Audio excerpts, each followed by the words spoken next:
Sinien Kuala, Bapak Ibu.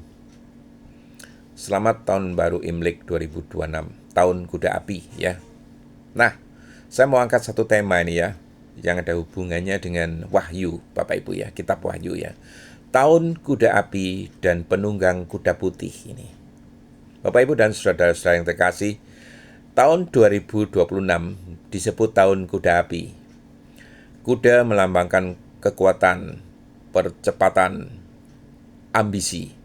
Api melambangkan gairah, energi, semangat yang menyala, Bapak Ibu. Tetapi Alkitab juga berbicara tentang kuda, dan bukan hanya satu, Bapak Ibu.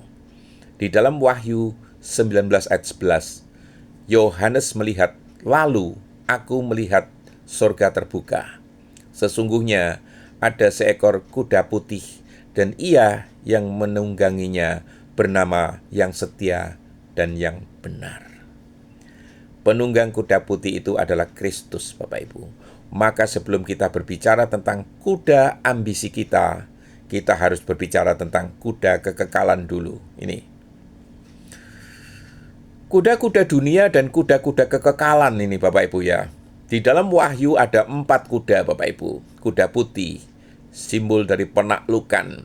Kuda merah, simbol perang. Kuda hitam, ini melambangkan kelaparan atau krisis ekonomi. Dan kuda pucat, yaitu lambang dari maut, Bapak Ibu.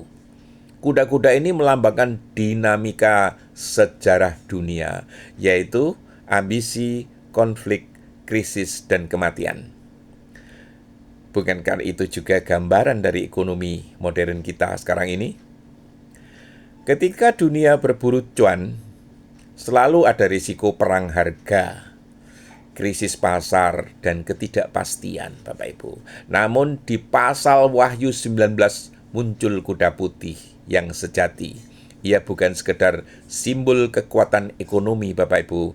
Ia adalah hakim yang adil. Ia adalah raja segala raja. Kuda dunia berlari sementara, kuda Kristus berlari menuju kekekalan ini. Kita sudah bandingkan kuda ya. Sekarang api. Api dunia versus api Kristus. Api dunia membakar dengan ambisi. Api Roh Kudus memurnikan dengan kasih, Bapak Ibu. Di dalam Maliaki 3 ayat 2 sampai 3, Tuhan digambarkan sebagai api pemurni perak. Apinya tidak menghancurkan umatnya, tetapi menghilangkan kotorannya. Tahun kuda api bisa menjadi tahun ujian, Bapak Ibu. Apakah api ambisi membakar integritas? Ataukah api Tuhan memurnikan motivasi? Jika Kristus adalah penunggang hidup kita, maka api yang menyala bukan api keserakahan, Bapak Ibu, melainkan api kekudusan ini. Nah, sekarang ada 2 pilihan buat Bapak Ibu. Berburu cuan atau mengikut raja ini. Imlek berbicara tentang awal yang baru, Bapak Ibu ya. Wahyu 19 berbicara tentang akhir yang mulia. Kristus digambarkan memakai banyak mahkota, Bapak Ibu. Artinya, semua otoritas ekonomi, politik, budaya, pada akhirnya tunduk kepadanya. Ini. Bapak Ibu dan saudara-saudara, kita boleh mengejar keberhasilan. Tetapi jangan sampai kita itu menunggang kuda ambisi tanpa tunduk kepada raja. Karena hanya ada 2 kemungkinan, Bapak Ibu. Kita mengandalkan hidup kita sendiri atau Kristus yang memimpin sebagai raja itu. Nah, ada sebuah tipologi di sini ya, mengenai kuda yang dikendalikan ini. Kuda adalah makhluk kuat, tetapi kekuatannya hanya berguna ketika dikendalikan, Bapak Ibu. Yakobus berkata di dalam Yakobus 3 ayat 3 ya, kita mengenakan kekang pada mulut kuda supaya ia menuruti kita. Ini. Ambisi bukan dosa, Bapak Ibu, tetapi ambisi tanpa kekang, tanpa kekangan dari Roh Kudus, ini sangat berbahaya, Bapak Ibu. Tahun kuda api menjadi simbol pilihannya. Apakah Kita ini kuda liar atau kuda yang diarahkan oleh tangan Tuhan itu. Nah, siapakah atau bagaimana penunggang kuda putih itu dihubungkan dengan identitas kita, ya. Di dalam Wahyu 19, bukan hanya Kristus yang menunggang kuda. Pasukan surga mengikuti dia. Artinya apa? Kita dipanggil bukan hanya menjadi pencari keuntungan, Bapak Ibu, tetapi pengikut raja. Bukan hanya pebisnis sukses, tetapi juga saksi kerajaan. Di tengah dunia yang mengukur nilai dengan saldo, kita diukur dengan kesetiaan, Bapak Ibu. Nah, profetisnya untuk jemaat Tionghoa Indonesia, ya. Sebagai jemaat Tionghoa, kita dikenal ulet, pekerja keras, cerdas berdagang.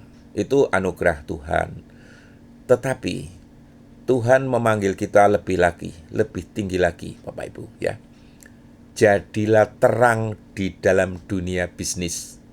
Jadilah saksi integritas dan jadilah berkat bangsa hari ini. Karena pada akhirnya bukan kuda api yang menentukan masa depan, melainkan anak domba yang pernah disembelih dan kini menunggang kuda putih itu. Jadi apa sebenarnya api yang benar itu? Bapak Ibu dan saudara-saudara, tahun ini boleh dinamai tahun kuda api, ya, tetapi hidup kita dinamai oleh Kristus.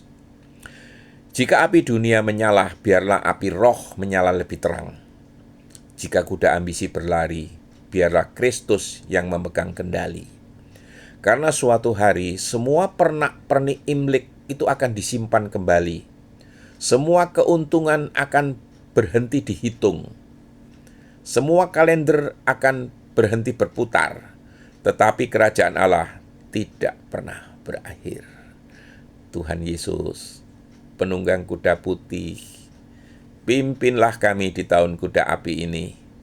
Jika Engkau memberkati usaha kami, jadikan itu alat kerajaan-Mu. Jika Engkau menguji kami, jadikan itu pemurnian imanku. Biarlah api-Mu membakar dosa, bukan membakar hati kami dengan keserakahan. Dan ketika Engkau datang di dalam kemuliaan, biarlah kami ditemukan setia. Amin.